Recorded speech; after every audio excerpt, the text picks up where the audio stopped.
Computer हमेशा से ही मेरे जी का जंजाल रहा है। बात उन दिनों की है जब इंटरनेट नया नया आया ही था। मुझे ना तो कंप्यूटर ज़्यादा समझ में आता था और ना ही अपना मायाजाल पसराता ये इंटरनेट। मैं एक अखबार में संवाददाता और लेखक के रूप में काम करती थी, इसलिए अमूमन मेरा रिश्ता कागज और कलम से प्रगाढ़ था। मेरे ऑफिस में भी धीरे धीरे मौसम बदल रहा था, या यूं कहें कि इंटरनेटिया होता जा रहा था।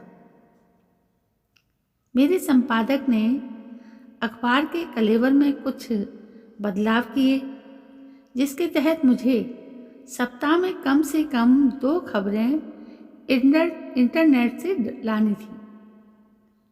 मैंने एक इंटरनेट कैफ़े में नियमित रूप से जाना शुरू कर दिया। अपना ईमेल आईडी भी बनाया। काम के साथ गाहे भगाए मैं उन दिनों काफ़ी ट्रेंड में रही याहू चैट रूम में भी जाने लगी थी। पहले दिन ही चैट रूम में मेरी मुलाकात किसी राहुल नाम के लड़के से हुई। नाम, काम, शहर, उम्र जैसी औपचारिक बातों पर ही संवाद खत्म हो गया। बात कुछ बड़ी नहीं थी, पर पता नहीं क्यों उस दिन मैं बहुत खुश थी। मन में कुछ छोटी छोटी फुलझड़ियाँ सी चल रही थी। मैं फिर से एक बार चैट करने का इंतज़ार करने लगी। दूसरे दिन, तीसरे दिन, चौथे दिन और राहुल के साथ चैट का ये सिलसिला अब 3 महीने का हो गया था। राहुल का लिखा एक एक शब्द सीधा मेरे दिल में उतरता। मुझे उसके विचारों और शब्दों से लगाव हो गया। शब्दों से इसलिए क्योंकि हमने अभी तक एक दूसरे का चेहरा नहीं देखा था। हर दोपहर हम चैट करते। हमारी बातें अब अनौपचारिक हो गई थीं। हम अक्सर एक दूसरे के काम, परिवार, पसंद नापसंद, अपनी अपनी समस्याओं पर बात करने लगे। हमने एक दूसरे से अपने फ़ोन नंबर भी साझा किए। एक दिन राहुल चैट रूम में नहीं आया। मैंने उसे फ़ोन मिलाया और उस पर झुंझला पड़ी। मैं पूरे आधे घंटे से तुम्हारा इंतज़ार कर रही हूँ। मैं तो अभी सब बंद करके जा रही थी। तुम्हें पता है, मुझे यहाँ से ऑफिस भी जाना होता है। राहुल ने बहुत शांति से संवाद शुरू किया। वो बोला, मैं तुम्हें कुछ बताना चाहता हूँ।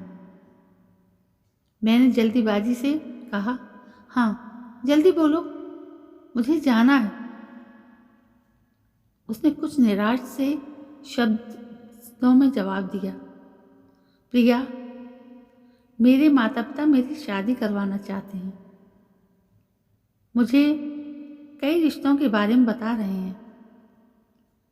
मैंने आव देखा ना ताव और राहुल को कह दिया, हाँ तो मुझे क्यों बता रहे हो, कर लो शादी। इतना कहकर मैंने फ़ोन बंद कर दिया और वहाँ से चल दी। कई हफ्ते हो चुके थे मैंने अपना चैट बॉक्स नहीं खोला था और ना ही राहुल का फ़ोन ही उठाया था। बहुत बुरा लग रहा था। किस बात का पता नहीं। ब्रेकअप जैसी फीलिंग आ रही थी। मैं राहुल पर गुस्सा थी या अपने आप पर, पता नहीं। एक दिन मुझे अपने मेल बॉक्स में राहुल का एक मेल दिखा। मन में कुछ खलबली तो जरूर हुई, पर एक अनजाना सा डर भी था। मैंने घबराहट के साथ मेल खोला। उसमें लिखा था, प्रिया कैसी हो? तुम्हारी परिस्थिति मैं समझ सकता हूँ, पर उस दिन और उसके बाद तुमने मुझे कुछ कहने का मौका ही नहीं दिया। मैं जब से तुमसे बात कर रहा हूँ, मेरे जीवन की रिक्तताएं भर गई हैं।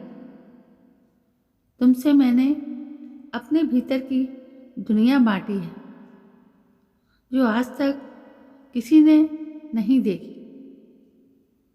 तुम जिस गहराई से मुझे सुनती हो, तो ऐसा लगता है कि मेरे बोले शब्द दुनिया के सबसे सुंदर शब्द हैं। जब से तुमसे बात नहीं हुई है, मैं बेचैन हो गया हूँ। मैं तुम्हें खोने के ख्याल से भी डर गया हूँ। मैं नहीं जानता तुम कैसी दिखती हो, पर मैंने तुम्हारी वो सुंदरता देखी है जो शायद किसी को नजर नहीं आएगी। प्रिया, मैं तुम्हारे साथ जीवन का हर पड़ाव पार करना चाहता हूँ। क्या तुम मुझसे शादी करोगी? अगर तुम्हारी हाँ है, तो आज मेरे फ़ोन का जवाब देना, नहीं तो आज के बाद हम कभी बात नहीं करेंगे। राहुल के इन शब्दों ने मेरे नीले आसमान पर गुलाबी रंग छिड़क दिया। मैं राहुल से प्यार करने लगी थी। हमने एक दूसरे को बिना देखे, बिना मिले शादी कर ली, और इस तरह ये इंटरनेटिया अफेयर अपनी पूर्णता को प्राप्त हुआ।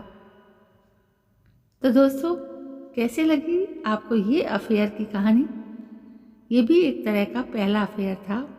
आपको अच्छा लगा हो तो प्लीज़ लाइक, शेयर, कमेंट ज़रूर करें।